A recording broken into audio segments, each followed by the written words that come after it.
wel, fel rhan o'n gwrs ymchwil i, dwi wedi wneud yr app yma.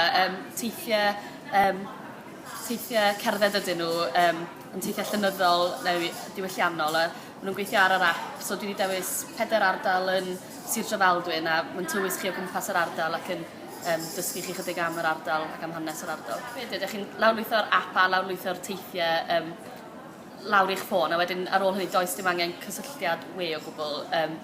Mae jyst cysylltiad GPS, a mae o'n tywys chi o gwmpas yr ardal, a ydych chi'n gallu gweld eich hun arno fo, a mae yna rhyw iconau bach, ydych chi'n clicio ar rheina a chi'n cael hanes bod bynnag sy'n yna neu rhywbeth am yr ardal wedyn. Ydy o'n rhyw fath o fodel, ydy o'n rhyw fath o template fysa'n gallu cael ei ddefnyddio ar gyfer unrhyw ardal yng Nghymru? Wel yndi. Yn amlwg, Sir Drefaldwyn, oedd rhaid i fi gyfyngu i ryw raddau, dim ond 4 taith yn yr amser o'n i'n gallu gwneud. Ond dwi'n meddwl bod o'n syniad lle gallu bod yn cael ei wneud ar gyfer sawl ardal wahanol, a dwi'n meddwl bod yna potensial mawr i'r syniad.